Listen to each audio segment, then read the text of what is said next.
Notice is hereby given of a workshop of the Board of Directors of the District to be held at 105 Port Road, Fort Isabel, Texas on the 28th day of January 2015 at the hour of 5 p.m. for the consideration of the business of the agenda below. This notice is posted at the office of the District on January 23rd, 2015 at 10:10 a.m. in accordance with the Texas Open Meetings Act, and a copy has been furnished to the County Clerk at Cameron County, Texas.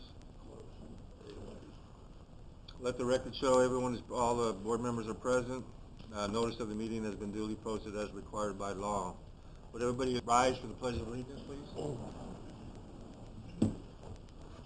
Pledge allegiance to the flag of the United States of America and to the republic for which it stands, one nation, under God, indivisible, with liberty and justice for all.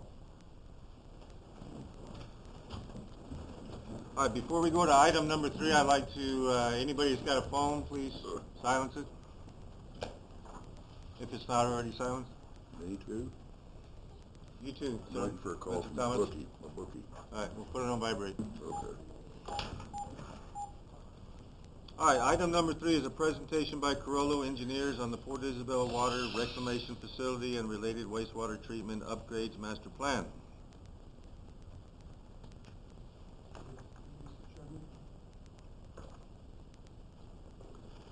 Is it on? Is there a button there? He's very unmechanical. All right. Good afternoon, Mr. Chairman, Board of Directors.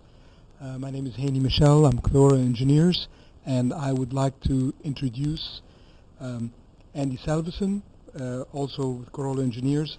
He's Carollo's national expert on potable reuse. Also have Ava Steinel-Darling. She's the technical lead on the Texas potable reuse projects, such as Big Springs, Dripping Springs, and the Gulf Coast Authority. Leon Allen is Senior Design Manager, and we really appreciate this opportunity to come and talk to you about the facility master plan. So on our agenda today, we're going to talk about the project schedule, and then why is it important to have this project. We'll also talk about opportunities in water reclamation, and more specifically, reuse opportunities. There are 2 types of opportunities: non-potable, like the irrigation of golf courses, and then potable for drinking water. We'll also talk about the advanced treatment alternatives, and that is part of the PR feasibility study. The components are. We'll talk about advanced treatment, and then an important item is the cost of the facilities. We'll talk about the site location and the advantages of the Port Isabel or the water treatment plant number 2. There's advantages and disadvantages, and we've analyzed that, and we have a recommendation. We'll talk about that in detail. And then the Port Isabel wastewater treatment plant improvements, which are very, very important in order to produce the quality of the effluent that can be used by the advanced treatment facility. And then we'll talk about the project costs. And then how do we move forward with the project in terms of implementation. So we got the notice to proceed May 14th in 2014, had our kickoff meeting the day after that, and then first thing we did the hydraulic modeling of the wastewater plant. And then from there, in June, we did the condition assessment, went through every piece of equipment and every process, and we basically looked into the condition and made recommendations on replacement or repair, and so on and so forth. We also completed the blower specifications and handed those to Charles, And then we had a meeting in August with TCEQ. Charles, you want to talk about the meeting? Yeah, we had met, this was our first meeting with TCEQ, and it was primarily for the permit compliance issues that we do have in Port Isabel, mainly on the copper and zinc and the wet limit. And it was primarily talking about moving the outfall from its current location to the Port Isabel channel, so we can get less stringent limits on the copper and zinc limit. And so it was a pretty productive meeting that we had there. And you know, we also had taken that request to pursue easement acquisition across Subsea 7 in the navigation district. And so we're kind of in the process of, you know, working on that outfall relocation. And then we gave a presentation to you all on September the 10th, and that was basically to update you on where we are on the project, and also to give you some options to look at. And we submitted the draft report the end of December 9th. And then today, we're here to give you the second presentation, finalizing and making recommendations on the draft report.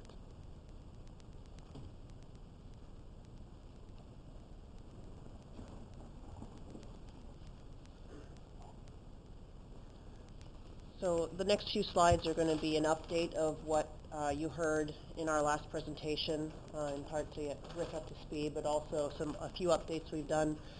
Before we started this project, we did a water supply analysis to really determine whether this project was needed and whether reuse was the best way to alleviate your water supply concerns. So I want to walk you through that a little bit right now. What I'm showing here is some projected demands, water demands in your service area based on existing studies that were done before our involvement, that, you know, with growth in the area comes growing demands, not surprisingly.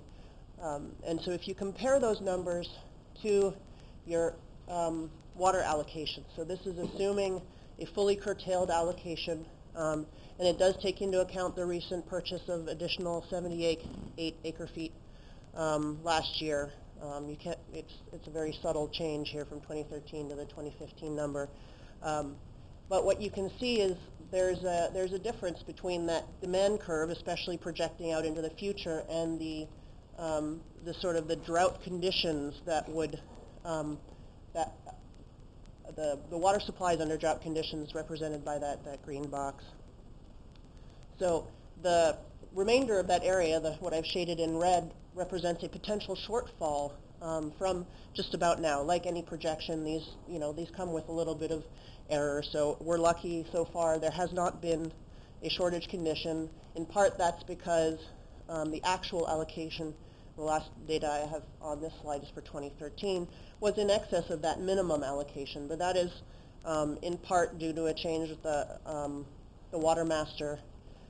And there is still potential with an ongoing drought condition that you would be curtailed down to that level that's just about above 5,500. And so going forward, starting in the immediate future, there's a potential for water shortfall. Now, with the reuse potential out of the Port Isabel plant, that's that dark blue box that I put on top, reusing the effluent 100% from the Port Isabel plant, you could increase your overall water supplies so that that crossover point where you start to have shortfall conditions, you can see that red triangle is shrunk and it's past 2025 somewhere.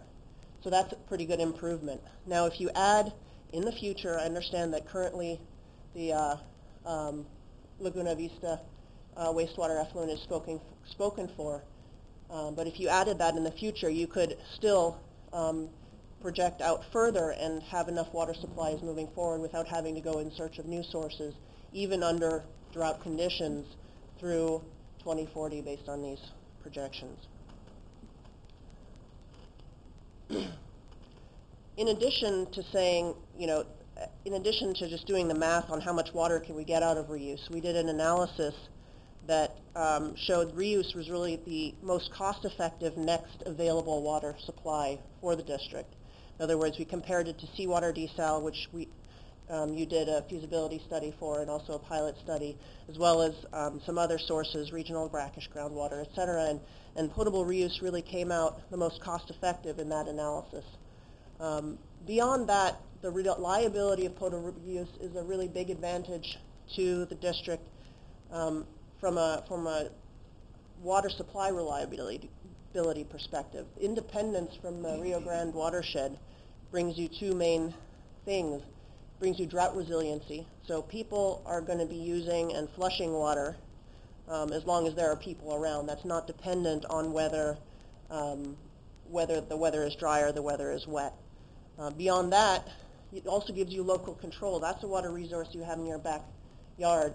And what I mean by that in contrast to the Rio Grande is, for example, you received a notification. In fact, all water suppliers in the lower Rio Grande received a notification middle of last year saying, from TCEQ saying that a bad material, literally that's the word they used, a bad material was released in Mexico. So that's upstream of your water intake. That a fish kill occurred around April 8th. They never really figured out what it was, and that they urged utilities to consider alternative sources of water if you have them available. Now, this reuse project would make such an alternative water resource available to the district. You currently do not have anything other than water from the Rio Grande. So in looking at the specifics of water reuse opportunities, Haney mentioned we can look at non-potable and potable. So the initial step in assessing reuse opportunities is sort of the go-to solution is non-potable reuse generally for irrigation. And it's something that you've worked towards in your Laguna Vista plant already. However, there you're using it only for sort of amenities and not for irrigation, and there's a reason for that. Now you have some potential takers closer to the Port Isabel plant, the high school ball fields, the Little League fields, and the animal shelter, as well as the Long Island Village golf course. And all of those, of course, would be interested in having water for irrigation. The issue is the salinity of your incoming water translates into the salinity of your wastewater. There's a little bump through human use, and that generally makes it unsuitable for irrigation unless you implement a desalination technology, which in this case would be reverse osmosis. So you'd have to put an RO plant there just to irrigate with that water instead of using it just as a water feature, for example. And that has some cost implications for doing non-potable reuse. As part of our general study, I will just summarize, we identified a number of issues with non-potable reuse. The cost equation, in summary, really just doesn't add up, and a number of factors contribute. You have to provide higher quality water from a salinity perspective than your current potable water. You're having to take that salt out. It comes at a higher cost. You still need to have separate piping because you may not satisfy with just RO, you may not satisfy TCEQ's requirements for potable water, even though really the water quality is higher. And so if you're talking about non-potable reuse, you have to create a second set of infrastructure just to get the water from the wastewater plant to your customers. And third, it's really an inefficient use of water if water supply is your main concern, and I believe it is, because you have that limited number of potential users, and the seasonal nature of non-potable use of irrigation really wastes that water during the off-season. So when your irrigation users don't need that water, it just gets discharged and lost to the bay or the ship channel. All of these things together, plus the fact that customers expect to pay a lower price for reclaimed water than they would for potable, understandably, make this a cost equation that just simply doesn't make sense. In addition, there's a sort of a secondary issue with public perception in a drought situation where you would have the reclaimed water. It's reliable. There would be no reason not to continue to use it. And so, your golf course greens would be green, but your Aunt Mabel's daisies would have to be withering in the yard because she wasn't allowed to water them. And we've seen issues like that in the past where people say, well, why can they irrigate and I can't? In contrast to some of those issues, with potable reclaimed water use, the cost equation just makes more sense. And that's site-specific. In this case, we think it really does make sense. It uses the existing water distribution system, so you don't have to build a purple pipe system. It fully uses all available water, so it takes the cost of that treatment facility and divides it through a bigger volume of water that you can produce. And so the costs of the improvements are averaged over your whole customer base. In terms of public perception, in this case, you'd be providing a higher water quality for everyone in your service area, and it would likely require a public education process of some sort. It doesn't have to be an enormous program, but it has to be cognizant, the team needs to be cognizant of potential public relations issues and get ahead of those. And to that effect, Andy is going to talk a little bit about potable reuse and the public health protection implications. Hello. Hi, everyone. All right, can you hear me in the back? Yes. A couple soft-spoken people a little bit there, so I'm going to be louder.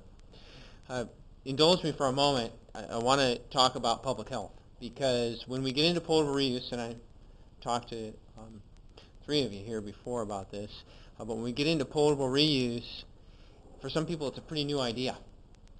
And I want to share with you some stories around the country and then narrow it down right here to Texas. So starting with potable water reuse, taking a wastewater, going through high levels of purification treatment, and then consuming that water is something that's happening nationally and internationally. If you look out to the Los Angeles basin, for example, Orange County Water District takes 100 million gallons of water a day, purifies it, and sends it to their customers. It's the primary source of their water. They've been doing that since 1976. If you go out to Virginia and Upper Occoquan Service Authority, they're sending their purified water to a reservoir, which then feeds a water plant. If you look in other parts of Texas, if you look in Nevada, Arizona, and different spots of California, Washington, Denver, the Denver area, you'll find the same thing. So potable reuse has been shown to be a high-quality water, protective of public health, and often it is the most economic new water that a community can bring into its service area. So let me give you a few bits of evidence. So it's not just me saying this. If you look across the country and around the world, public health experts agree that potable reuse provides high-quality, safe water. So I've got a little letter from the California Medical Association as one example. There's also a report done by the National Research Council, which brought together medical doctors, toxicologists, public health experts, and in 2012 they concluded that as we do it today, potable reuse treatment creates the highest quality water that we can bring to our customers. So if I narrow down to Texas, the facility we hear about is Big Spring. That's the Colorado River Municipal Water District's raw water production facility in Big Spring. That's why we just call it Big Spring, because the other thing's so long. And they use 3 primary processes there. And these are the same ones I mentioned, Orange County Water District. These are the same processes. On the top left, I have low-pressure membranes, microfiltration. These take secondary effluent from wastewater plant, and they run it through microfiltration. Then they run it through reverse osmosis, which removes the salt and a lot of other things. And then on the bottom right, they run it through UV advanced oxidation. And so that's taking a water that's already of extremely high quality and polishing it. Now, at this point, that water becomes a raw water to their water plants. Now, I'll tell you, at that point, that water is already potable quality. But you go through further steps. So let's look at Big Spring a little further. After the facility was constructed and put into operation, Ava, well, I'm part of the team, but Ava's the project manager. She was hired by the Texas Water Development Board to evaluate the public health aspects of that facility. Look at each process, look at pathogens, pollutants, find better ways to monitor those processes so that we know that you're indeed 24/7 protecting public health of that water. So the study's been going on for about 1.5 years now, and we've still got some more work to do, but the news is all good.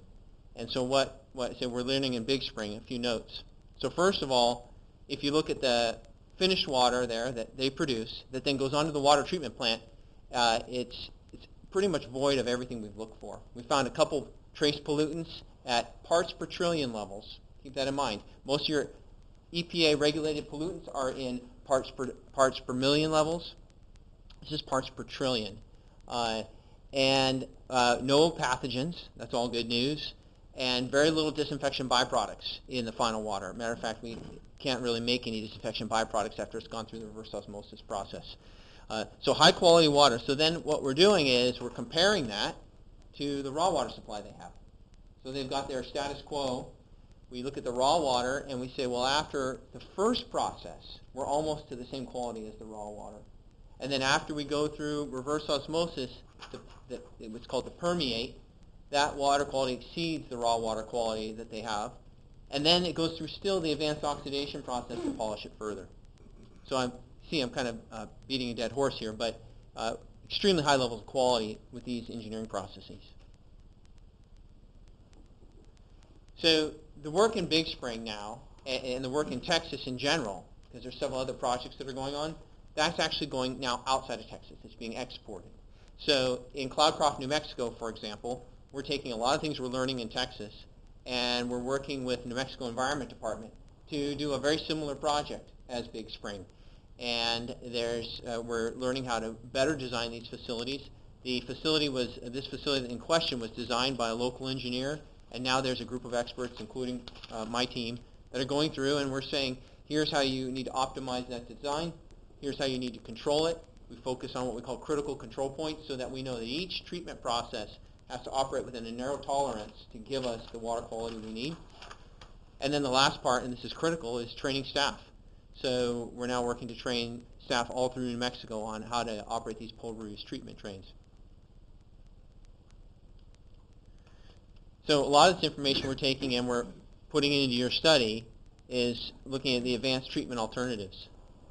So the components of a pulver review study is you first have to define your treatment goals. How low do you want to go? And we're talking pretty low here. Second is, let's evaluate your existing treatment capacity. Your wastewater plant has certain things it can do in terms of pollutants and pathogens. Your water plant has a lot of value in terms of disinfection. So what has to happen in the middle so that we now create this high quality water? Develop advanced treatment alternatives, different treatment trains or treatment schemes we might call them, and then evaluate them. Do they meet our goals, and what are the costs? So first, starting with pollutant goals, that's easy. EPA sets criteria for potable water. So these advanced treatment trains must meet all drinking water requirements. On top of that, because we're starting with an impaired source of water, we're looking at meeting all the unregulated contaminant goals. So you hear about trace level pollutants sometimes in the newspaper or on TV or in the literature. These processes we're putting in place are removing everything you can think of. And then the third part, salts. So these reverse osmosis membranes, we have a goal of less than 1,000. Reverse osmosis membranes will take the salts down to less than 100 to less than 50 sometimes milligrams per liter. Very low salts, which is a benefit for the overall taste of water, frankly. Pathogen goals, comply with all drinking water regulations, of course. And then let's comply with what TCEQ wants in terms of the overall removal of these different pathogens. When I say pathogens, the things that are making us sick, virus, protozoa, bacteria.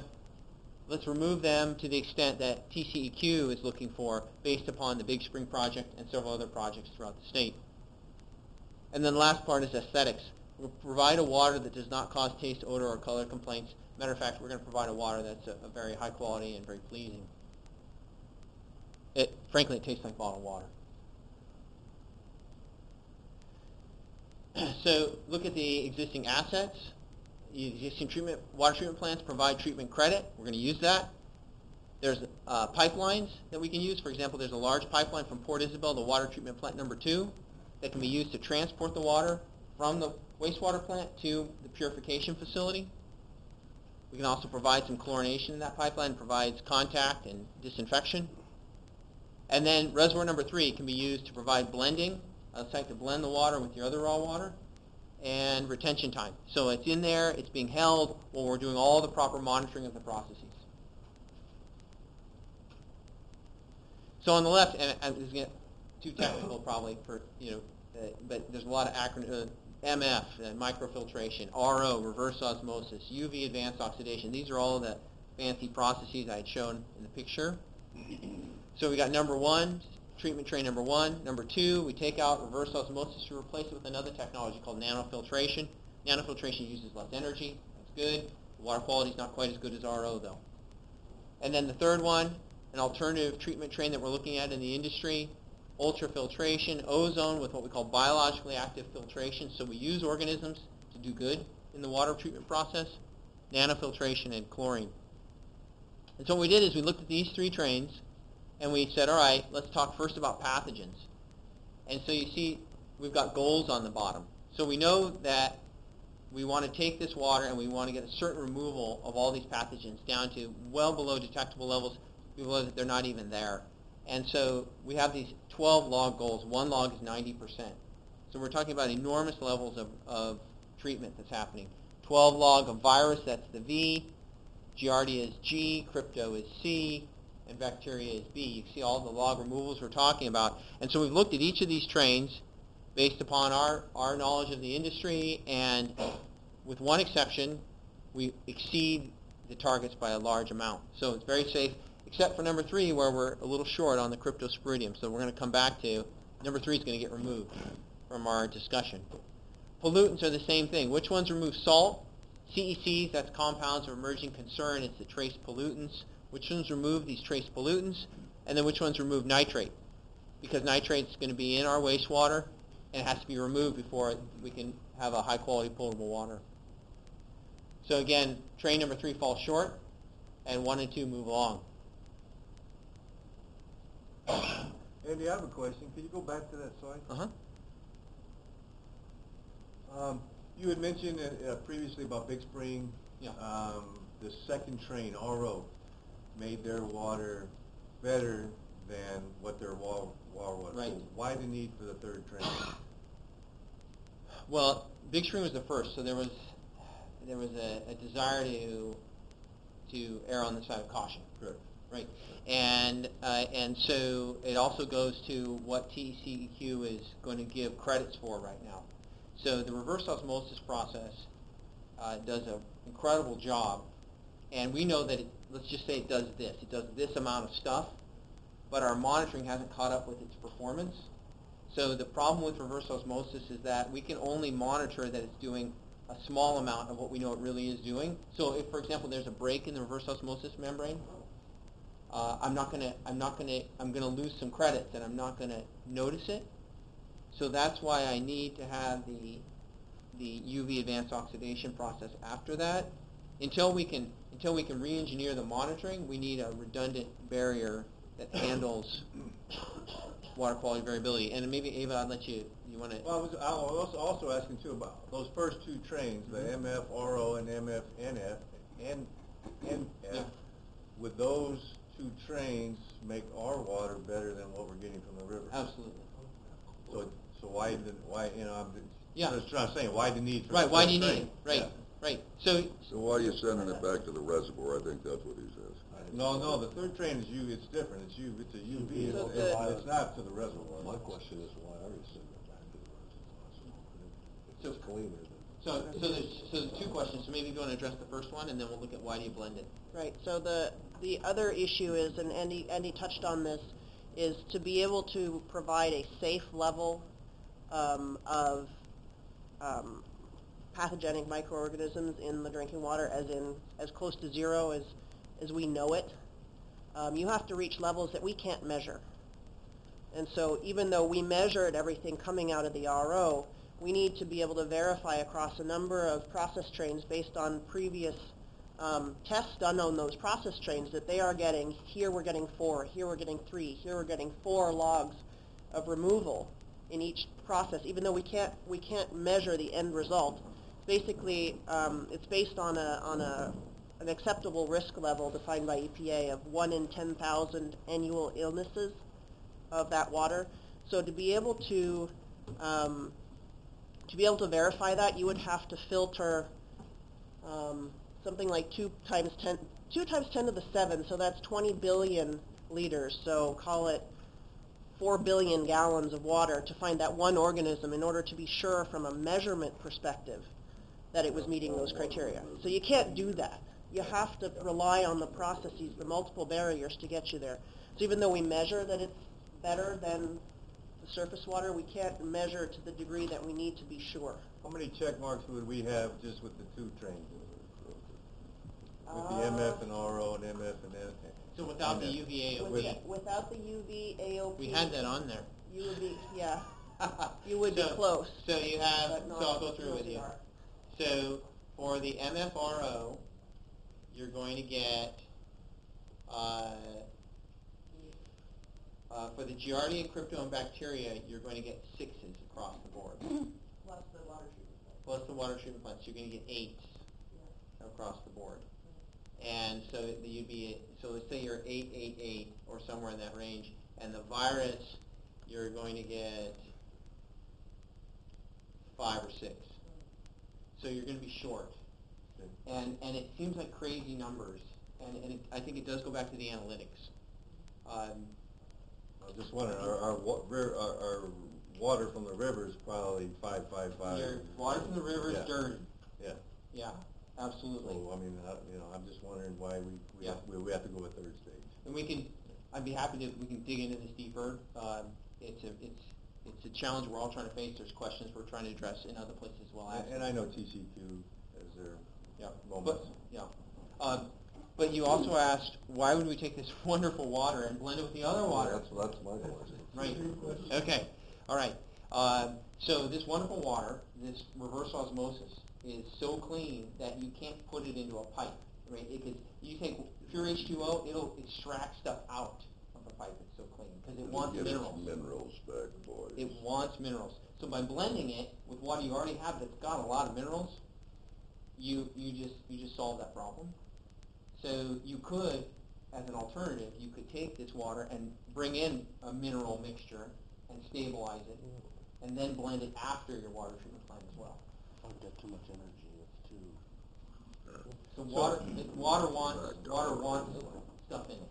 So how are we going to be able to send? Well, I mean, we're going to send it through a pipeline to the reservoir in Laguna Vista, correct? So it'll blend, but I mean, then as it makes its trip in that pipeline, it's going to be picking up stuff. So the pipeline would have your effluent from your wastewater plant. We haven't talked about that yet. Okay. Yeah. That is what it Yeah. is. Yeah. The I'm getting ahead. The purification is going to happen at the site. The milk could be too clean. So if you look at, you don't mind? What you have right now. If you look at these waters, a lot of times they're purified with reverse osmosis. I'm guessing this one is, but processed by advanced filtration, ozone, and reverse osmosis technologies. And then often they'll say minerals added back in, because they have done that. So they run it through RO, and then they have to put stuff back into just your bottled water. Seawater. What would happen if you drank it before you did it? Would you It blow leaches up? minerals from your body. Really? Yeah. Well, it's not that detrimental, given that we don't sulfur with heat. Yeah. It tastes awful. Yeah. I mean, it's pure H2O. We're gonna kill everybody. I knew I'd learn something. Yeah, we're gonna do it. All right. Thank you, sir. Okay. So all that fancy stuff, now we have to, how do you engineer it, right? And these advanced treatment trains, as you're going to see, they're expensive. And especially smaller scale. Everything is cheaper in engineering on large scales. 100 million gallons a day, 50 million gallons a day. We're talking about less than 1 million gallons per day. And so one of the things we wanted to do is find how can we minimize the construction costs of these facilities. And the best way to do that is with treatment skids, prepackaged. So you specify all the great equipment you want, and you put that upon a manufacturer to piece it together for you, bring it in a skid, and then you could plumb it up. So we worked for this estimate with H2O Engineering. They are backed by GE, General Electric. So you have GE membranes in the process train. Then we have UV advanced oxidation. You've got chemicals that we use to clean the membranes. You've got backwashing pumps and tanks, and then we've got a bunch of process monitoring to make sure each process is working as it should. So that all goes in the package. So here's the costs. So the process equipment, based on the quote from H2O Engineering, I'm going to round numbers off here, 2.1 million. And then you've got advanced monitoring. So we have online meters that are continuously measuring the trace levels of carbon in the water, the conductivity or the salts that are in the water, and different other parameters like chloramines. And then there's installation cost.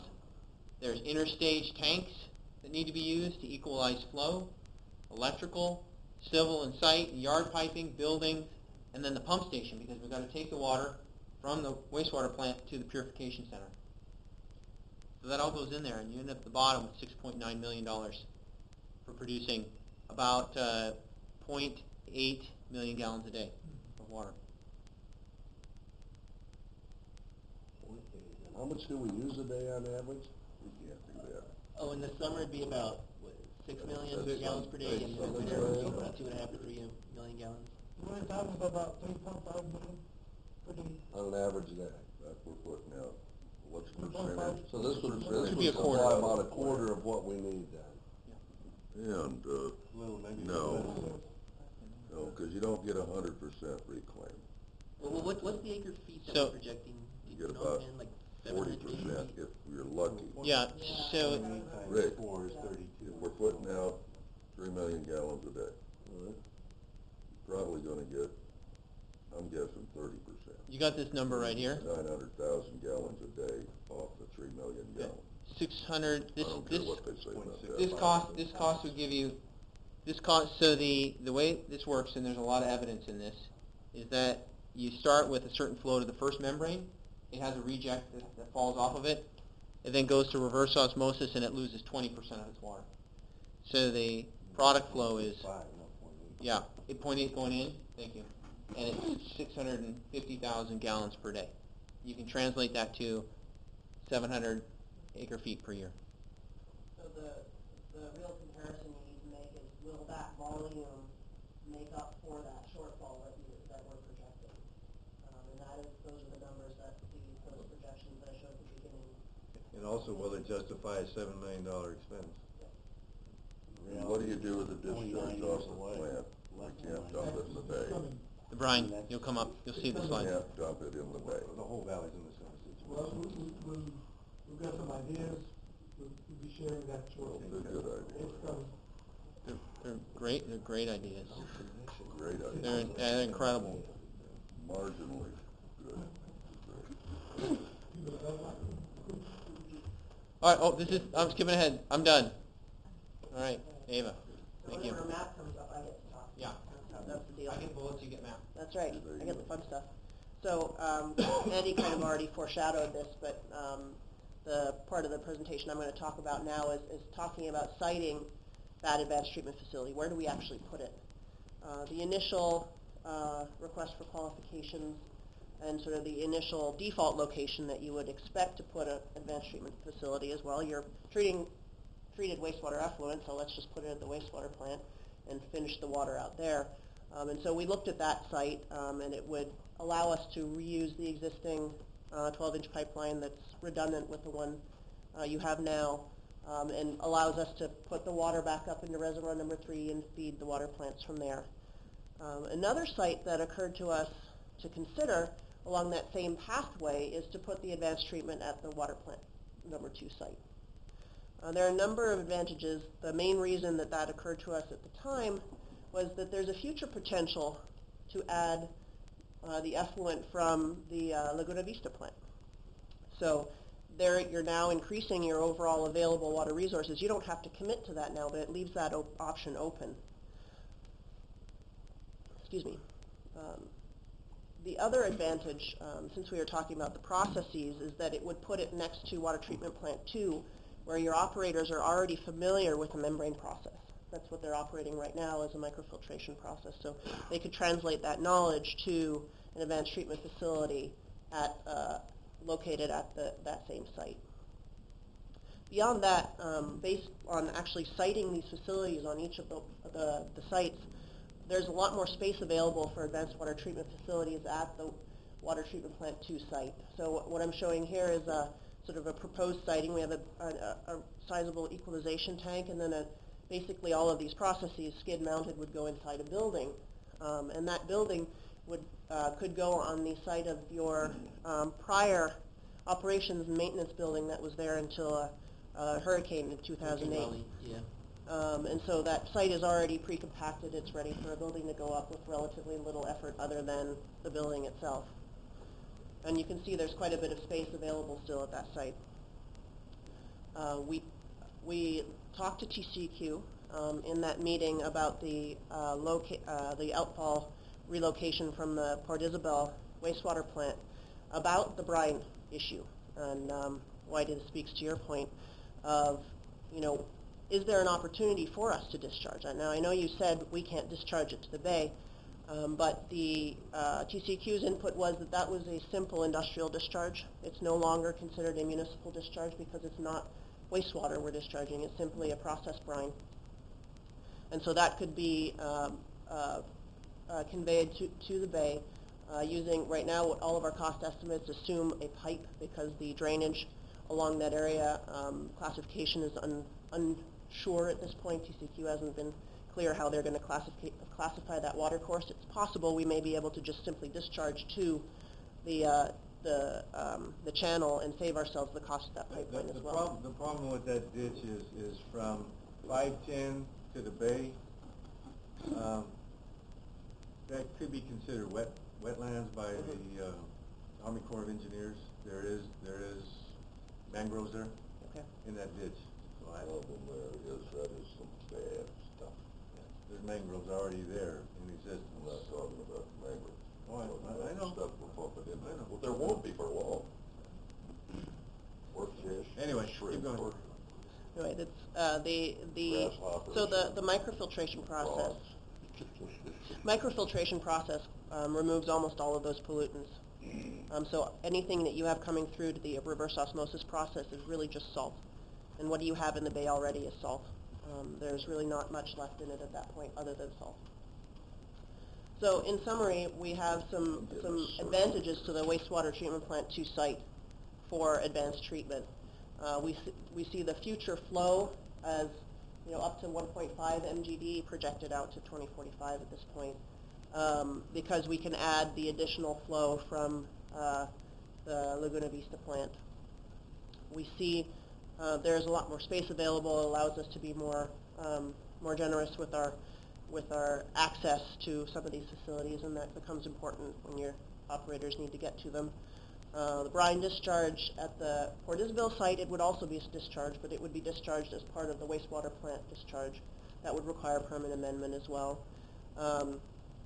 And like I said earlier, at the water treatment plant 2 site, it would simply be an industrial discharge. And then when we went through the cost analysis, the costs based on several location-specific factors, fill requirements versus the outfall pipeline, they came in really close. The Port Isabel site was slightly more costly than the water treatment plant 2 site, but the difference is by itself wouldn't be enough to make us pick one site over the other. But all of these other factors combined with that cost difference really pushed us to recommending advanced treatment at the water treatment plant 2 site. So that's our recommendation in the report. So in order to produce a reliable and consistent effluent for potable reuse, we must do improvements at the Port Isabel wastewater treatment plant. Well, in addition to that, in order to comply with the permit and for safety purposes, these improvements are really needed. And Leon is going to talk about those proposed improvements. That's getting scary. Good afternoon. I want to go, before I get into actual what we're proposing as the improvements that need to be made to the wastewater plant, I'd like to kind of go over just what I call wastewater 101, so we're all familiar with the terms and make sure we understand what we're talking about here. The wastewater comes into the treatment plant, and it is put into an aeration basin. And the aeration basin has the bacteria that eats on the organic matter and removes it out of the wastewater. And that bacteria is suspended in the liquid, generally by aeration. And so consequently, we have to have the blowers to put the air in there so the bacteria has the oxygen that it needs to be able to consume the organic matter. Then that biomass flows out of the aeration basin, goes into a clarifier, and then it is separated from the water. The biomass settles to the bottom of the tank, the water overflows the top of the tank, and that's the effluent out of the wastewater. The biomass that settles in the clarifier is then pumped back into the aeration basin so that we can keep a certain ratio of bugs, if you will, biomass, to the organic matter that needs to be consumed and removed from the wastewater. That's the process. as the bacteria consumes the organic matter, it grows more cells, and so from time to time you have to waste that biomass, and that goes into a digester and it then is dewatered and hauled off to the landfill. So that's kind of the 101 process of what we're going through. So I want to talk about now what we're proposing is the modifications to the plant. First thing I want to talk about is the blowers, which we talked to you once before about the fact that these blowers were put in when the plant was originally built back in the early 70s. Been in there a long time. You definitely got your money's worth out of them, but they're very inefficient power-wise. You can replace these blowers that you have with a turbo blower, a modern type turbo blower, and pay for the cost of the turbo blower in power savings in about 7 to 8 years. So we would recommend that you proceed looking at doing that, and we've been working with your staff to be able to make that change. The next thing, and this is probably the biggest cost item, in fact it is the biggest cost item in the plant, what we're recommending to do. About over 40% of the cost for what you're going to see for these modifications of this first phase is related to the power or distribution system. What you're looking at is a photograph over on the left side is the incoming power. And it's a little hard to see, but it's got a lot of duct tape wrapped around those conductors coming in there, which have been put in over the years. On the right side, you're looking at a panel, electrical panel in there, and you can see the soot from a fire that has occurred in there. And this is what we call an arc flash event. It's very dangerous. If an operator happens to be standing there, he can get burned, severely injured from this kind of an event. So this equipment has definitely reached the end of its life. It is a safety hazard for them. In addition to this, the blowers that I showed you in the last picture are located in the same room as the main motor control centers for the electrical. Those blowers get very hot as they compress the air. And you have experienced events in the summertime when that room gets so hot that the electrical equipment actually shuts down the operation of your plant. So this is a very critical issue to be able to keep the plant operating under all conditions and for the safety of the operators themselves. The next part, as I mentioned, this is the aeration basin. This is your aeration basin. What you're looking at, there are 3 pipes that go across the top of the aeration basin. As you can see, there are drop legs coming off of those. Those go down to the diffusers in there. Those are the ones that are putting the air in there and keeping the bacteria, the biomass, suspended in this tank. But as you look at it, this first row, there are very few on the left side, a lot of missing ones on the right. You go to the next row, the left side looks like it's got all of them, but there's some missing on the right, and so on down through there. So you're missing a lot of diffusers and not getting good air distribution in there. This affects the quality of your effluent, of what the plant can actually produce, because you're not getting the air into the system. The next thing is, I mentioned that we need to get the biomass that settles in the clarifier, we got to get it back into the aeration basin. What you're looking at now are called airlift pumps. There are 2 of them. Basically, an airlift pump is nothing more than a pipe with a small air pipe coming into the bottom of it. It releases the air rises, this makes the water flow up and lifts it back into the aeration basin. It's very effective in moving it, but you can't control it. You can change the air, but there's no relationship between the air that goes into the pipe and how much water you actually get out. So you cannot control very well the mixed liquor concentration, the bug to food ratio in that aeration basin with this type of pump. We're recommending that we replace this with centrifugal pumps which have variable speed controls, which allows you to then pace the return flows based on the amount of food coming in with the incoming influent. So it gives you much better control. So like I say, this first phase that we're talking about is to address the issues of having reliability and being able to produce a certain quality of water that can then be taken into that advanced water treatment plant. The last thing that and we've already addressed this just a little bit, is we're proposing to change the outfall from the plant.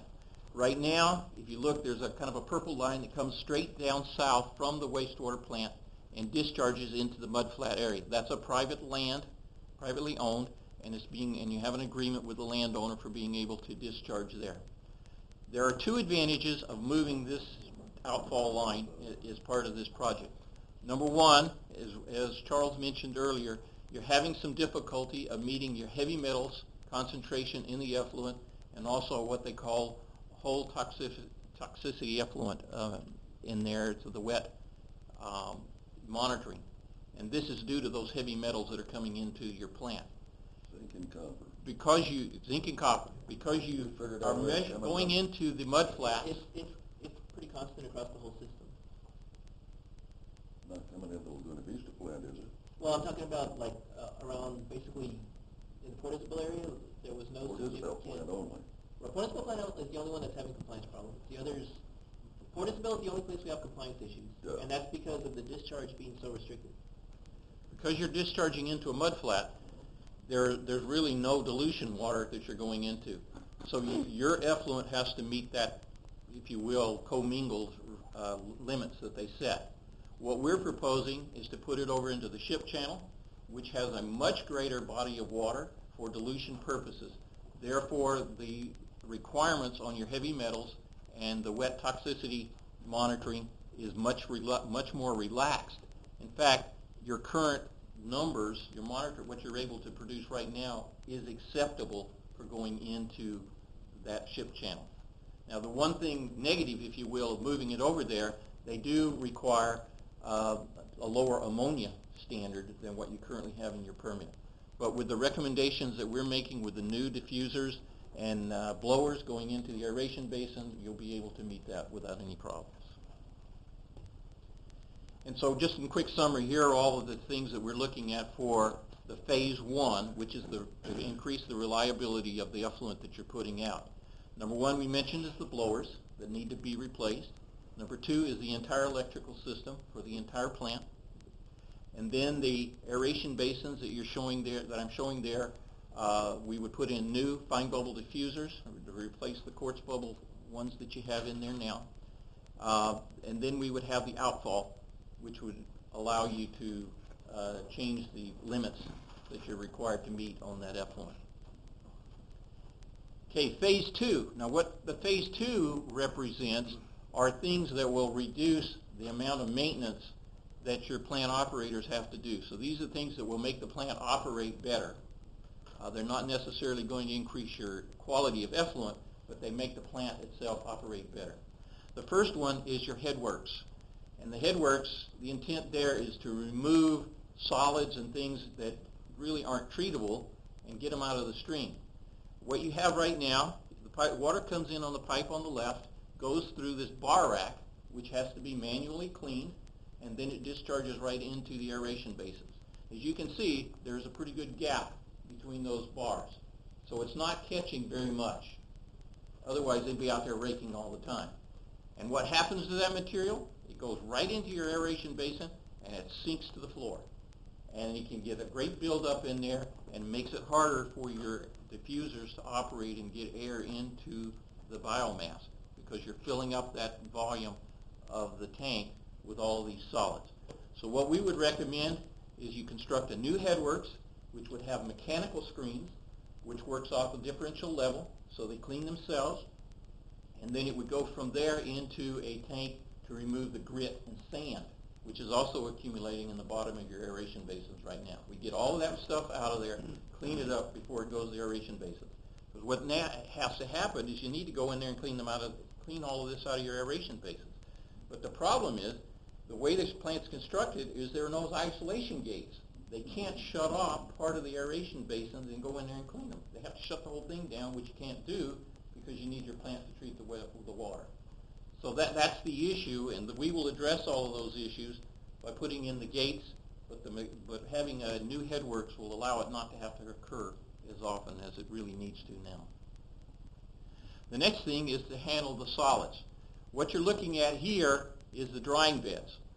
They waste sludge out of the aeration basins into the center tanks, and I'll show you those in a minute, but the center tanks of the aeration basins there is two that are operated as a digester. They put the solids into that, let it sit there and aerate it for a while, and then they bring it out and put it onto the sludge drying beds and dry it. and then it's hauled away to the landfill. The problem with sludge drying beds is you put it out there, and if you get into a wet season, you can't get it dry. So it can take a long time to be able to get the solids dry so that it can be hauled off. So they have a lot. If you go out there, they have 3 different beds right now because of the requirement. They have so much need because of all the solids that are being produced. So what we're recommending here is to put in a couple of new digesters, tanks with diffusers in there to aerate it, and then to have a dewatering facility, like a belt press, where you can take it out, mechanically dewater it, and then put it into a truck and haul it off to the landfill. And then the last thing we're looking at as part of this phase 2 is the force main coming out to the plant. The plant's down here on the south end, the lower end, and up top there is what they call a lift station 11. That is the pump station that pumps every bit of the flow that comes into the Port Isabel plant.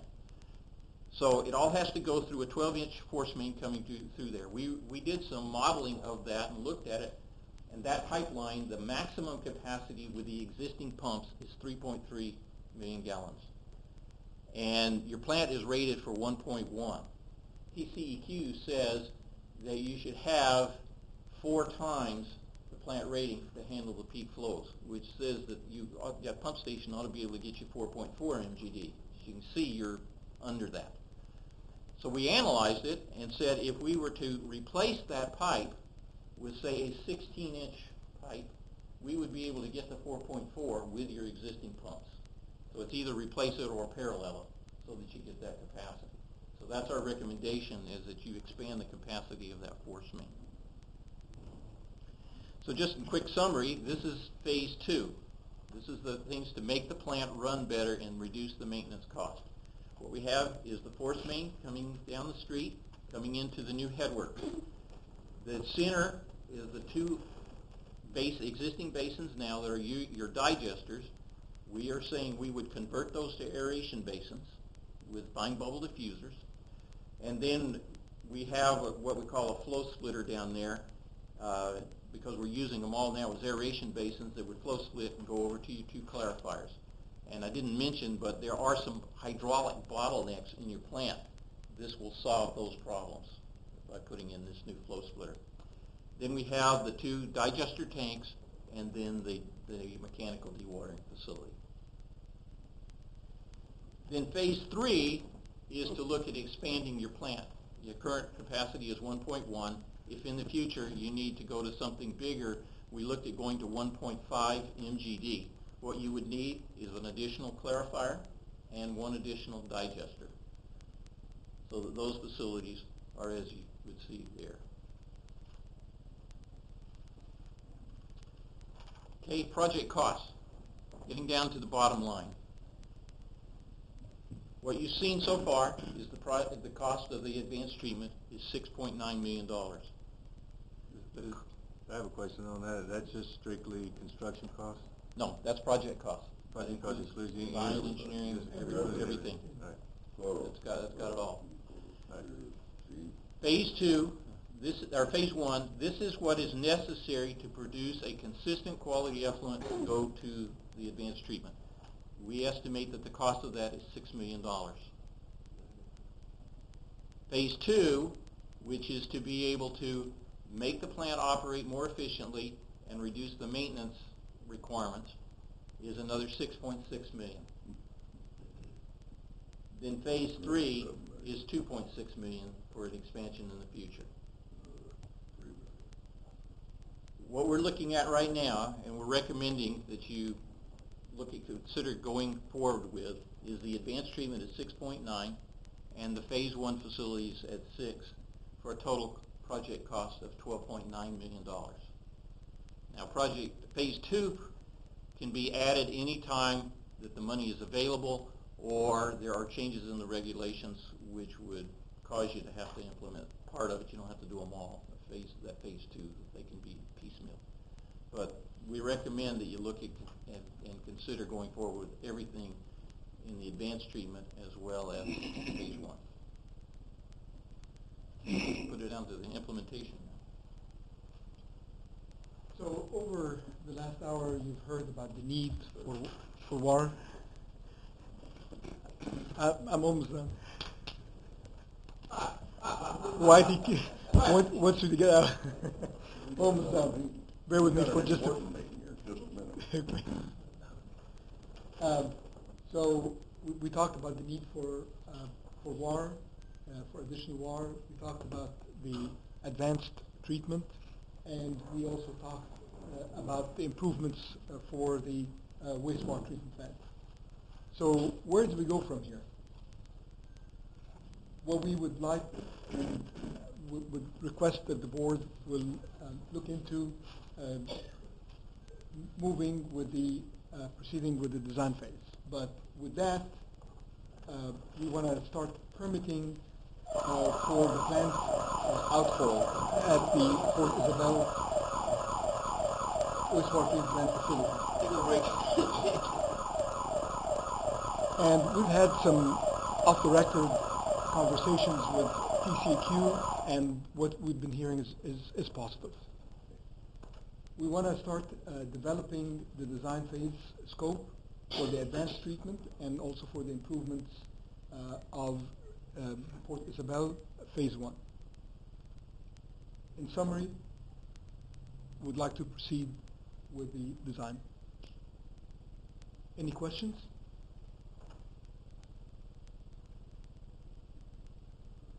Could we do phase 1 before we did the first phase, or as far as the new blowers? Bring everything up. Yeah, I think the blowers, Charles, you want to talk about that? Before we do the reclamation, I thought blowers were phase 1. Right. Oh, I'm sorry, those are phase 1. Blowers are phase Sorry, one. Exactly. I feel like doing the phase 1 before the Before the reclamation. Sure we could. Yeah. Is there any reason we couldn't do that? No, there isn't a reason, but it kind of makes sense to do it concurrently, but yes. Okay. Yes, we can do that. Any of this can be Regardless, separated. it has to be. Any of this can be separated out. Exactly. So, regardless, phase 1, I mean, really, because of safety and because of the age of the plant and compliance, you need to go ahead and move with that. Looks like phase 1 needs to be done. The driver for this project, I mean, the Yes. driver for the overall project is the additional water supply. Exactly. And that's what the advanced treatment facility will get you. But in order for that to work properly, you do need those phase 1 improvements. Exactly. All right, any other questions, staff? Any questions? You've heard this a bunch, haven't you? Anybody in the audience? Any questions? All right, we're going to adjourn the workshop at 6:06. I got 604. All right, 6:04. We'll reconvene in 10 minutes for the regular meeting at 6.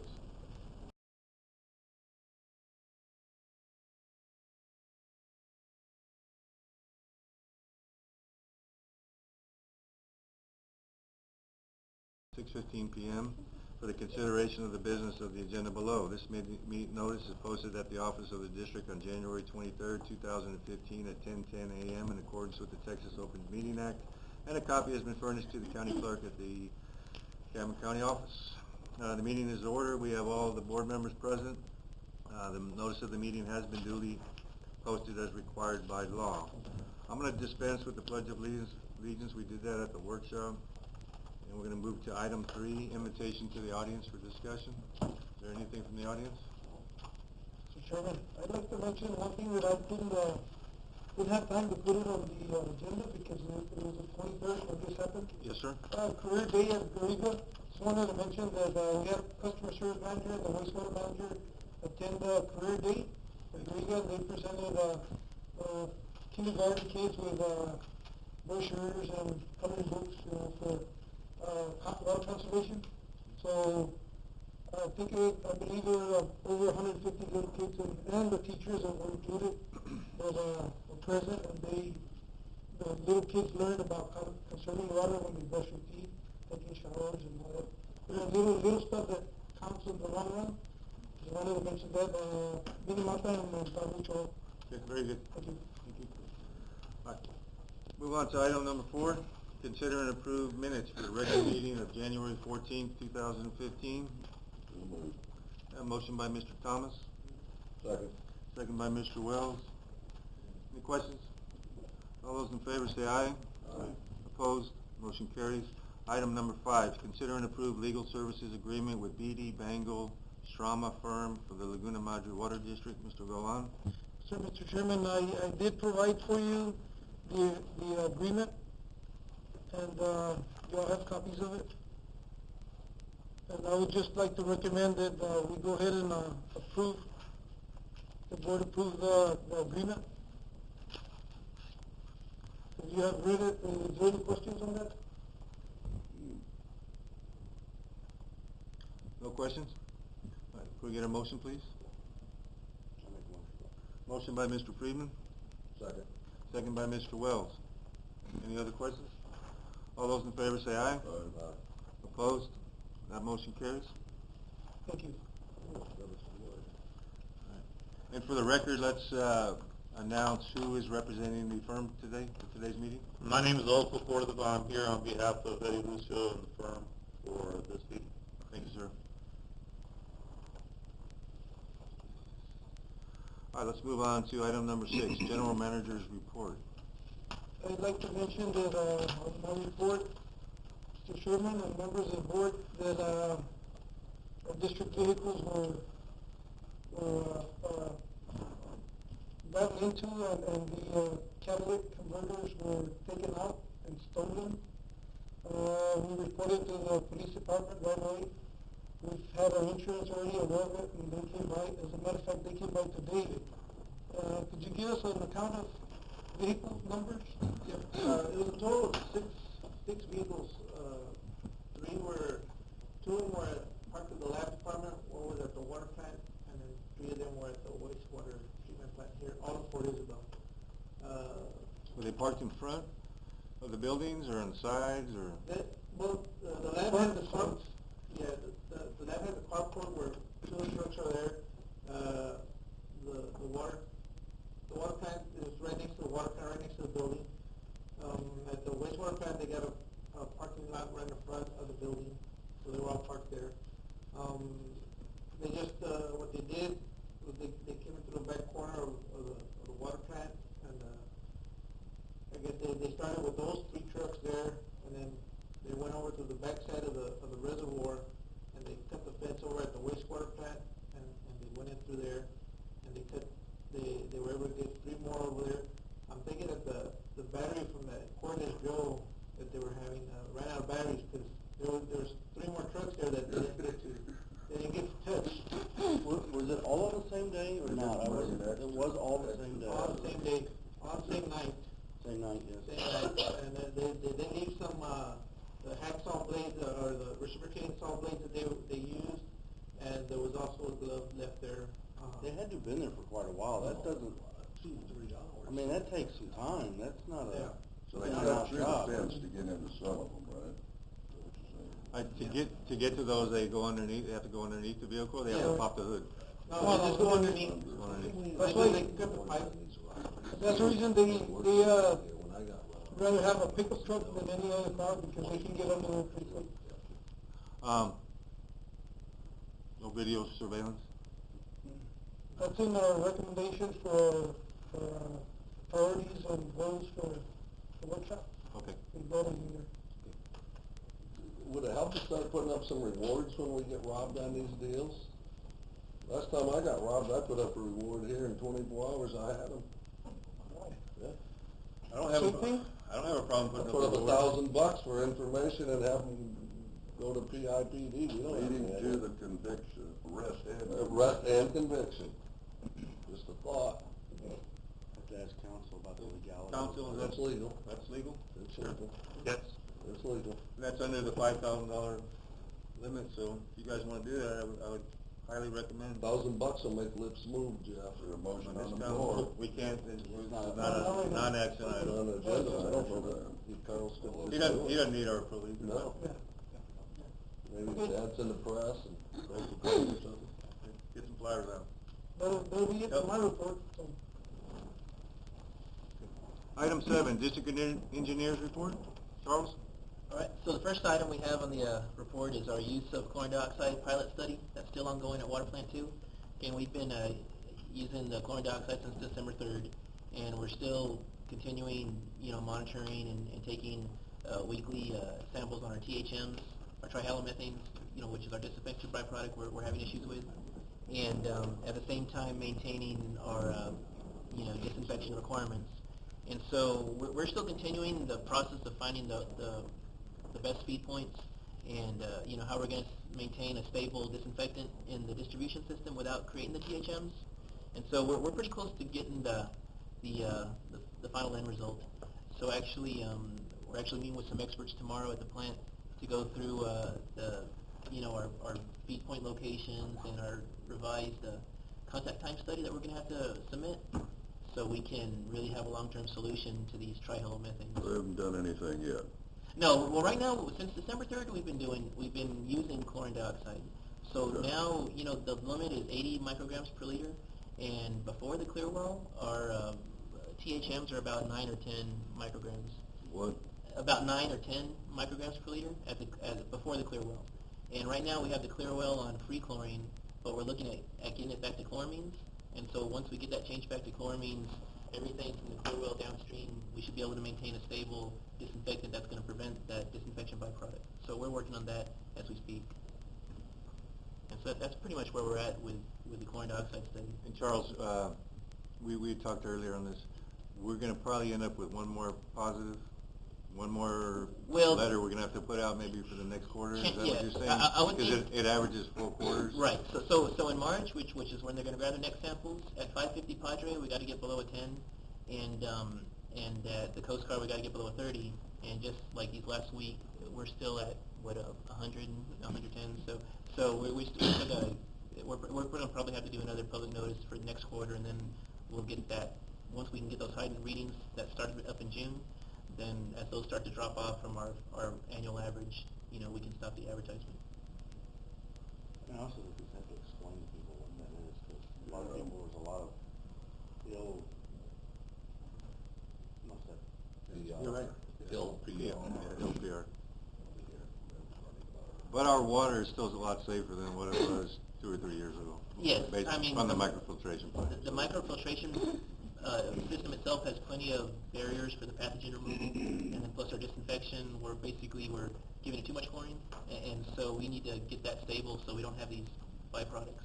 And one other issue is there's been several entities that have recently been hit with the same issue as we have in the area, and a lot of that's tied to the EPA rules, where there was a stage 1 disinfection byproduct rule that came into effect in '98.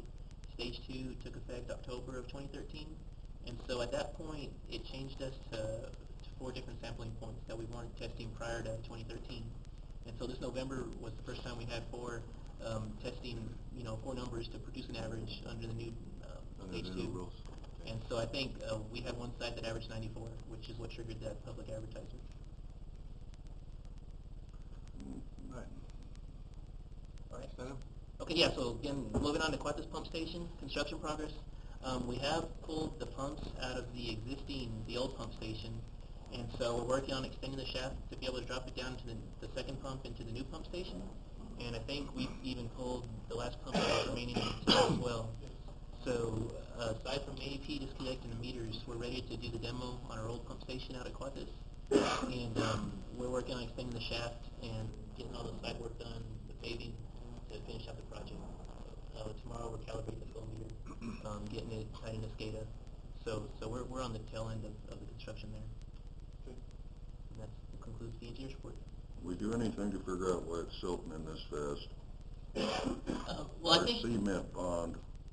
Yeah, I think it's just the nature of the soil getting transferred through the system. I mean, what we can look at is Reservoir 4 does have a kind of a first basin that's meant to catch sediment. So maybe we want to look at maybe pulling that out so we can capture more sediment. Nobody has checked the suction side on the pumps at Reservoir 4, right? No. That's the only thing that can be fixing it up. We talked about it last meeting, Yeah. so Coming it's out of the 2 weeks sky. later, I guess. Yeah, well, he needs to get over there. Yeah, well, the last time we did some general surveys of Reservoir 4, we didn't see a lot of silt accumulation. Just kind of going in what was the grade, about 10 by 10 feet or 50 by 50 feet. And we kind of did a survey just checking depth with the reservoir as a whole, and we didn't see a lot of silt accumulation at Reservoir 4. I realize that, and I remember that, but we're still on the suction side of those pumps. For some reason, we're picking up a lot of silt. Right. So maybe we can look at It's cleaning out pretty those simple. grades or doing something in there at Reservoir 4.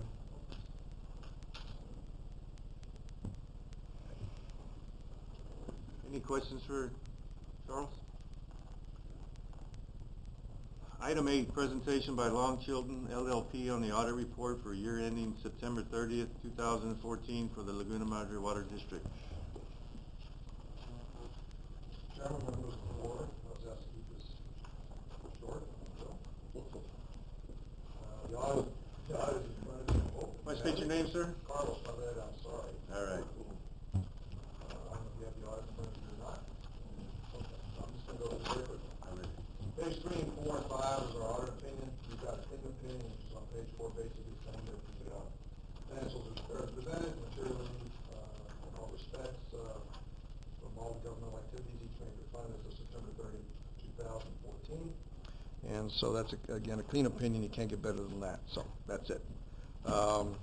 Flipping over, I just want to go through just a few financial statements. You just want to look at them real quickly. The first one is your general fund, because normally we talk about the general fund because that's your operating fund. So in general fund on page 11, this is in what they call the management discussion analysis.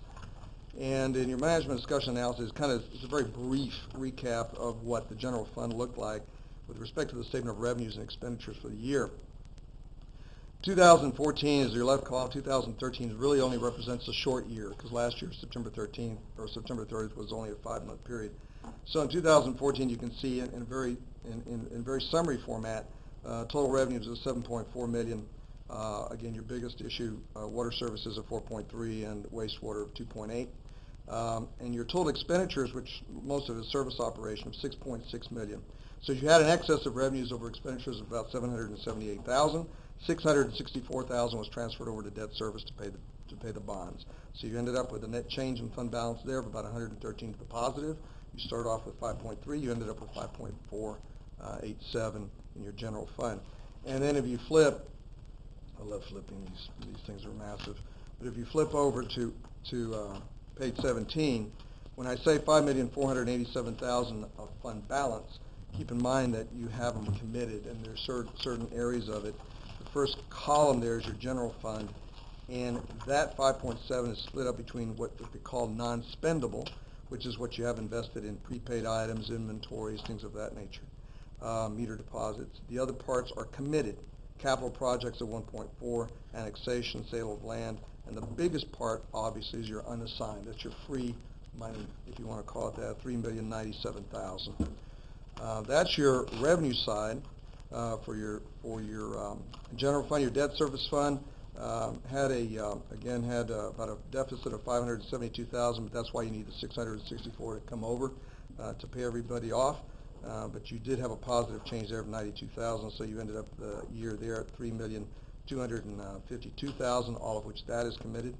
Your capital projects fund, you start off, you had about $16,000 in investment earnings, but your capital outlay was $6,068,000 during the year, so that reduced your fund balance. You started off with $13.8 million and ended up with $7.7. With respect to your long-term liabilities on page 15, you see your debt at this point, total bonds payable of $22,282,000 at the end of the year.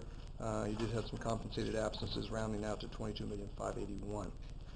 The two major, and I'm not going through these, but page 17 and 18, which I've already alluded to, shows all of the funds, the four major funds that you do have, the general fund, emergency fund, the debt service, and capital projects, since we've already talked about the fund balances in that area. And again, the same thing would hold true for the statement of activities and governmental funds on page 18. The only other issue I want to talk about or show you or point out to you is on page 44, and that's your budget to actual of your general fund. And suffice to say, you budgeted for about $8,235,000. That's after your final. That's your final budget. Your actual amount. This is in revenues. Your actual amount was about 7.4. So you were about $776,000 below what you thought the revenues were going to be. Your expenditures, though, you thought were going to be 7.5 million, but they were only 6.6, so you made up 886,000 there. So as a result, the two net to about 113, and that's the actual increase in your general fund at the beginning of the year. And also, if you flip over to page 58, 58, this is in your supplementary information. It does give you all a very good synopsis of the general fund and debt service funds with respect to all the revenues over a period of time. From about April, which is your fiscal years, April of 11 all the way to 2014, you can see the trends. As I was mentioning to you earlier, we were talking about the water and how we've seen the trend go down with respect to water sales, and there's reasons for that. And I know you all are keeping an eye on that and understanding what the logic is behind it.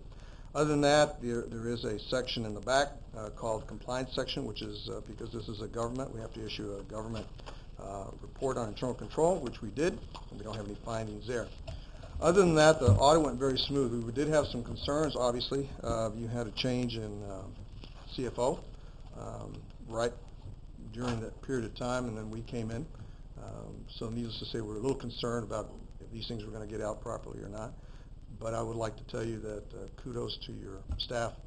They did a good job, and we really didn't have any problems. The areas that we did have any problems with, we did talk to them about it. One was inventories, about strengthening controls there and how to account for certain things. The other one was fixed assets. Those seems to be the only ones, but management's already aware of that. But other than that, we had a good audit, and we're very pleased that your staff was able to come through with it. So if you have any questions, I'll be more glad to answer them. Questions? No. Short enough? Thank you to you and to staff. Mr. Thomas. Okay, here I am, guy. How many employees we got here, bud? I'm going back to your retirement system that I went to last summer, right? All those notes I made up there, about 2 weeks ago I threw them away because nobody wanted to listen. But as of this date, if you turn to page 41, we still have $1,762,988, and this is called unfunded liabilities. That means we don't have the money. Down below on that sheet, if you look, we have done better. From 12 to 13, we did do better. We picked up, well, we gained on the deal. My statement to you gentlemen is as strong as that stock market's been, and trust me, I hit some 18 to 22% on some of my stock and mutual fund. And it terrified me when I did. How long this can keep going, I don't know. But if the thing turns the other direction, you guys are all hooked into the market, okay? They don't have your money up there in a can that somebody else is adding to it. You're tied in huge hedge funds are a huge proportion of your stock portfolio. You're tied into the Texas county and district retirement system. Unless I'm really wrong, this is not a state agency. Would somebody tell me I'm wrong, that it is a state agency? It's nothing more than another managed fund, like you can call Vanguard, T. Rowe, you can call any of the big people, and they'll come in and do the same thing. Okay? I honestly think, and this thing is built on a Ponzi scheme, kind of like Social Security, that's going to be broke pretty quick. Because there's not enough young workers coming in to support the old workers going out. Now, it ain't going to make $1 in my pocket in or out. It ain't going to matter to me a bit. But I think you guys should talk to your financial advisor, who is, I guess, we're going to wind up with the same ones we had, because it's the only bid we got. and ask them, would you be better off in the long run to go into a different, like a 401k, what were we talking about? 401k, what? 403B. 403B. Just something for you guys to think about. That's something we can talk about at the next workshop, that'd be one of the priorities. Just what I wanted to bring up, and I will never mention it again. And we all wind up with $2 a month in your retirement. I'll go. Mr. Thomas, your concern is about the unfunded liability. Yes. Based on what the audit was. Okay. Very good. Thank you, Mr. Barrera. Take care. Thank you, Albert. Thank you. Thank you. Thank you. Item 9, consider and approve the audit report for the year ending September 30th, 2014 for the Laguna Madre Water District. So moved. Motion by Mr. Thomas, Second. second by Mr. Wells. All those in favor say aye. Aye. Opposed? Motion carries. Item 10, consider and approve for the general manager to begin negotiations with Carollo Engineers for design phase for the Port Isabel Water Reclamation Facility and related wastewater treatment upgrades. Well, Mr. Chairman, I believe, I think we're already in negotiation, aren't we? with No. all the facts tonight, and we can, I believe we're gonna have a workshop. I'd like to further discuss it, I mean, for us to sleep on it, for the board to sit on it for a little bit, and at that workshop Right, in because, February. prioritizing all our projects, Yes. we can talk about it again and, figure ways of. Want to do some more line item, huh? Hmm? And One line maybe item. at that workshop, you guys can come up with some type of financing. And the Texas Water Development Board and some of the other funds that have been, the new fund that's been created, some of the other financing vehicles to bring to discuss. Whether it's bond or revenue bonds, or whether it's, Texas Water Development bonds, so. Okay. But this time, I'd like to have a motion to table this. So moved. Motion by Mr. Wells, Second. second by Mr. Thomas. All those in favor say aye. Aye. Motion carries. Item number 11, consider and discuss the district's travel policy for the board of directors. I had asked. I did provide a copy. I saw that, yeah. I had asked Carlos to put this on, general manager to put this on. I think that we have no, for the employees to go ahead and travel, there has to be approval by their supervisors. Currently our board policy does not call for the board to approve any travel by the board. Last year we had an instance where a board member went on a trip 2 months before he was no longer going to be on the board. 2 weeks. Or 2 weeks, whatever. 2 weeks before, so it's like, we're spending money on a board director to go on a trip, and he wasn't going to be on the board anymore. So I think we need to get some language in our travel policy to allow that. That's just my opinion. I want to hear from the rest of the board if they have any comments. Well, I don't think the board ought to just travel because we can. I agree. There's Do we have been a few things where I was asked, do you want to go to this meeting, or we'll call it what you want. And when I looked at the schedule, I couldn't find one thing on there that I felt would do me any good as a water district board member. Had I been with the city, or in the county, as a commissioner or as an employee, I could see where some of these agenda items might have helped me. There was one that I looked down through it, and I thought there was possibly 2 items in the workshop that would have helped, might have helped me. And they read concurrent, so I could have only made one at a time, or one, period. And I don't think we need to waste the taxpayers' dollars going to meetings that we can't bring back and present to the board and show some findings of what we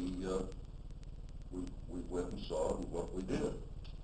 When I first got on the board had a budget. The board of directors had a line item in the budget of $75,000. And Mr. Scott was with, when we got on the board. I think we cut that down to 15. Do we have a line item for the board? Travel budget. I believe it's included with the employees, the administration part. You know, there's a lot of options we can be doing. I mean, we can limit trips to, you know, board directors once a year, twice a year, or approval of the entire board. And it's all what the board wants, and we'll fix it up and make sure the wording's correct, whatever you all desire, come into agreement, let me know. There's the Association of Water Board Directors, which just had their quarterly, that's one that I went to. There were some items in there that I pick up out of there. There's the main conference one, the annual one, that's a good conference. Some of the others are some light topics and stuff. I mean, I've gone to some and reported the board, share with staff on some of the items. I don't think that the travel policy has by any means been abused or any. Needs to be tight, in my opinion. I'll disagree with that. In my opinion, it needs to be tightened up a little bit. Mr. Chairman? Yes, sir. I don't really think we ought to be held to 2 trips a year, 1 trip a year, 9 trips a year. I think we should be held to what if it doesn't really deal with water districts, okay? I don't think we ought to consider even going, any of us. If it doesn't affect us right here, why go? American Board of Water Works, I went to it once. And what I had up there was a bunch of lobbyists and a bunch of salesmen. And the lobbyists are sitting there telling me, hey man, you gotta come get this bond money because it's gonna be cheap. And all the salesmen are up there telling me, you need to come buy these pumps because they're the best. And the actual person that should have been there is sitting at the end of the table, the director of operations. Because he's the man that's going to go out there and be buying the pumps. He's the guy. And Charles sitting next to him, the engineer.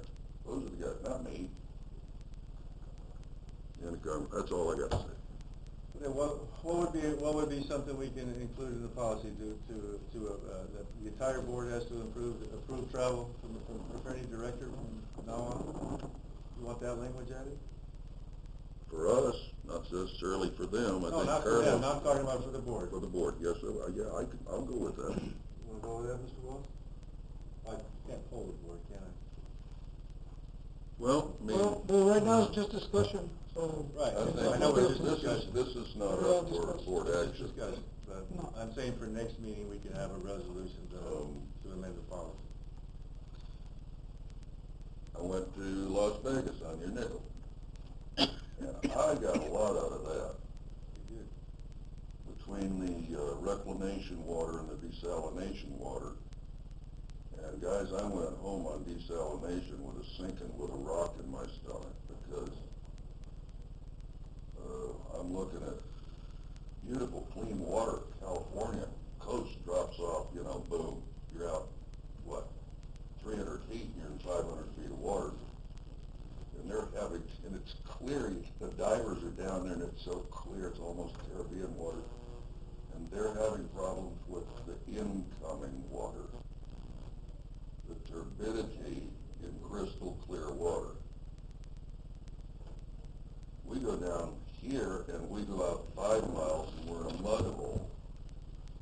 And to try to pull that water out, on the desalination thing, and I was a proponent of desalination until I sat out there in that week-long workshop, 4-day workshop. And really, that was a good workshop. and yet their water reclaim plant, they built a $250 million,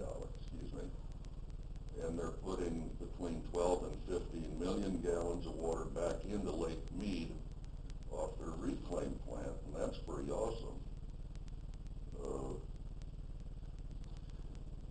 Don't know if we need it yet, and I'll tell a row of people sitting right there, I don't know if we're to that point yet. I know it's going to be someday, but right now I'm not sure, and a lot of the reasons for that is strictly what you're telling us, the downside on some of this stuff that we're doing. All right, if any of the directors have any comments they want to make to Mr. Galvan to make changes in the board travel policy, I would, they can do it. I would like to see just to put the language in there via a resolution to have board approval for the meetings. As simple as that. All right, any other discussion? Item 12, consider and approve professional engineering services amendment number 1 for wastewater collection improvements in Laguna Vista. All right, now this is an amendment to the work that we've already approved with AGH to do the gravity sewer improvements on Ebony Lane and Taylor in Laguna Vista. And really what this additional work is for is to add the cure-in-place pipe specifications to be able to include lining those areas where we're doing the spot repairs in the same bid package. And then also we have to do that coordination on FM 803 with TXDOT. So we're requesting approval to amend AGH's contract for an increase of $5,642.50, which revises the total contract amount to $39,642.50. Any discussion? Questions? Just wondered why this wasn't put in the beginning, no, nothing other than that. Okay, can we get a motion, please? So moved. Motion by Mr. Wells, Second. second by Mr. Friedman. All those in favor say aye. Aye. Opposed? Motion carries. Item 13, consider and approve geotechnical engineering services from Rabba Kistner Consultants for the Laguna Vista gravity sewer improvements. Right. Mr. Ortiz? Yeah, and again, this is the geotechnical services that will test the soil conditions and help determine our recommending pipe bedding. And being that we had that problem in Ebony where the line just sinks to a point where we don't even know where it went, we're requesting to do some geotechnical studies to determine a workable pipe bedding for that replacement. And so we're requesting a total lump sum cost for $6,375 to study the soils that are in that area. I'd like to make a motion. Motion by Mr. Friedman, Second. second by Mr. Wells. Any questions? All those in favor say aye. Opposed? Motion carries. Item 14, consider and approve financial advisory services agreement with Estrada Hinojosa and Company, Inc. for the Laguna Madre Water District. So moved. Motion by Mr. Thomas, I'll second. second by Mr. Freeman. Any questions, comments? All those in favor say aye. Aye. Opposed? Motion carries. Item 15, consider and approve the financials as of December 31st, 2014. Everybody looked at those? Entertain a motion. So moved. Motion by Mr. Wells, Second. second by Mr. Friedman. All those in favor say aye. No question. Question for Mr. Thomas? Yes, No, I sir. don't have a question, but you should still call. All right, any questions? Thank you, sir. All those in favor say aye. Aye. Motion opposed. Motion carries. All right. Item 16, we're moving right along. Consider and approve investment report for the quarter ending December 31st, 2014. Has the board looked at their packet? Seen the investment report? We got a lot of money invested. All right, motion please. I'll make a motion. Motion by Mr. Friedman, Second. second by Mr. Wells. Any questions? Comment? No. All right, all those in favor say aye. Aye. Opposed? That motion passes. All right, consider and remove from the table the following item tabled on the board meeting of January 14, 2015. Consider and approve annual maintenance contract with Atlas Copco Compressors LLC. Are we ready to remove that? Yeah, we're ready. All right, we need a motion to remove that item from the table. So moved. Rick motion, I second. All right, motion by Mr. Wells, second by Mr. Freeman. Any questions? All those in favor say aye. Aye. Opposed? One opposed. All right, one opposed. Motion carries. I'm in favor of taking it off the item, so it's 3-1. All right. All right, well let me go ahead and, Noe Cantu here at our chief operator for Water Plant 1, Water Plant 2, excuse me. He's been working directly with Atlas Copco, and they've gone through several quotes and refined the current proposal, which I got handed out here just before the meeting. So I don't know if maybe you can go up to the mic real quick and just kind of explain this. We're looking at doing a maintenance contract with the air compressors that are in the microfiltration, and he can explain in a little more detail since he's been working directly with the rep, and then we'll kind of keep talking from there. Okay, thank you. The two different quotes that we got were, one was for 4K, which is just 4,000 hours or 8,000 hours. What they told me was The 4K is basically just an inspection after 4,000 hours, which is at the end of 1 year, which is the estimated hours that we're going to run. And then at the end of the second year, there's going to be an oil change with a mini inspection. And for the 8,000, it's an inspection at 6 months, and at the end of the first year is oil change with a mini overhaul. And then also at the end of the second year, the same thing. That was revised because at the end of the first year, there was not going to be any oil change. So at the end of the second year, that was the oil change and the mini overhaul. So the people from Atlas Copco gave us a discount. If we were to agree to a 5-year plan, it would come down from $3,100 to $2,800 a year. And it's just, without those compressors, we can't run the water plant. So, All right, so you're talking about a 5-year plan at $2,800 a year? $2,800 per compressor. Per compressor. Per compressor, yes. And how many compressors? 2. So it's $5,600. Well, the 5786 would be 1 year contract. 57, and that ain't, okay, so every year we would get a free oil change and we'd get a Well, mini overhaul. Not a free oil change, well. Well, we're paying for it. We're at the $5,600 oil change, correct? Yeah, it's Plus a mini overhaul? It's a mini overhaul at the end of every year. Okay, that's something that our staff cannot handle? Plus parts and everything. Well, if we put I'll get to you in a minute, Mr. if we put our hands on it, the 5-year warranty that's given to us, it no longer, it's voided. So if we do the maintenance, that's no good to us. Okay, so our compressor warranty would be voided if we did not. If we put in, because they'll supply all the parts and for 2 years, and then. And this is the same company that gave us our company. compressors? Yes. Okay. All right. We bought them. We bought them. I'm sorry. We bought them. Mr. Thomas, you have a question? We bought some stuff that has a 5-year warranty, but we didn't know that we had to pay for a maintenance contract to keep the warranty in effect. Is that what we're saying? Well, this maintenance contract is not required. It's just being proactive, because if you don't do the maintenance contract, you can wait for it to break down, and then you have to fix it on an emergency basis. Stop. What's Correct me given, if I'm wrong, but he said that the warranty would be void without the maintenance No, contract? it would be void if we work on the compressor ourselves. If we try to do the oil change. Well, what's the difference? So then if we don't do the work, if we don't maintain it, and it breaks down, we're not going to cover it because we don't have a maintenance contract. What's going on? I don't like the deal. I'm sorry. Doesn't make sense to me. I know, my concern was, I know we can change the oil. That's the first thing I asked. We can do that. Why do you want a contract? And they said, well, there's additional stuff that goes with it, not just the oil change.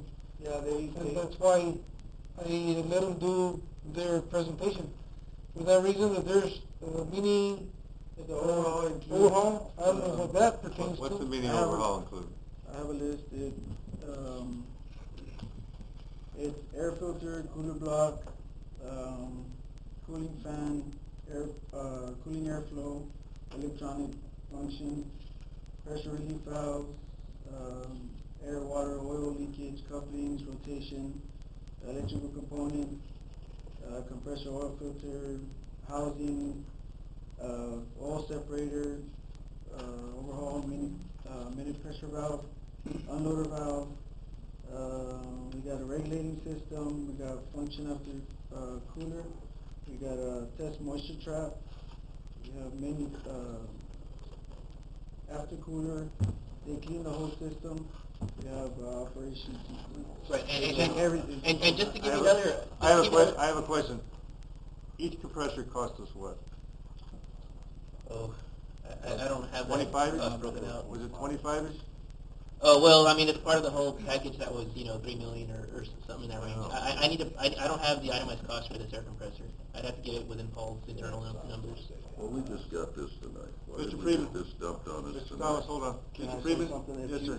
The problem is, and I have this with similar equipment related to work that I do, and if you had them come down here and fix something that's not warranty, or you have to buy the part, the travel, the repairs, the maintenance, the costs far exceed this $2,600 per piece of equipment if they come down, they just come down once or twice a year to fix something, then you're paying, It's just the one cost, it's all the same basically. You guys, staff recommending this? Yeah, I think it's a necessary item for reliability. And Okay. just one other thing to think about is during commissioning, there was an issue that happened, and they had to completely rebuild these compressors on site already. And that was done on their dime during commissioning. And that's not even warranty. So- Right. Are you guys gonna wanna go with the 4K or the 8K? Well, this is the 8K level This of is the service, 8K and level it's now. discounted for doing a 5-year purchase order. And so our actual authorization request is for $28,930, and that's 5 years of maintenance.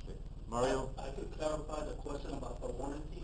Yes, sir. The warranty states that the work has to be done by a certified technician. Since we're not certified technicians, if we touch it, there's no warranty. When did we buy these? They came in with the plant, with the microfiltration plant, correct? Yeah. Paul Corporation is the original equipment manufacturer, and they're the ones who supplied the Atlas Copco compressors. I like it. So basically, we've been aware of this for the last 3 years. Well, the maintenance really came up because we already had seen some oil going into the discharge piping, and so we wanted to waste time for maintenance. When did this warranty discrepancy come up then? Well, it's not a discrepancy on the warranty. It's a standard policy. Once you touch the equipment, you typically void warranty because you've modified the original manufacturer's condition. I make a motion. All right, I have a motion by Mr. Friedman to adopt the 5-year 8K plan. Is that correct? Yes. Can we get a second, please? I think they got it, so I'll second it. All right, second by Mr. Wells. Second by Mr. Wells. Any more further discussion, questions? All those in favor say aye. Aye. Opposed? One opposed. One opposed. Thomas? All right. Yeah. Item 18, consider and approve disbursements. Any questions? You all looked at disbursements, gentlemen? A motion, please. Motion by Mr. Friedman. Second. Second by Mr. Thomas. Any questions? All those in favor say aye. Aye. Opposed? Motion carries. Item 19, meeting adjourned.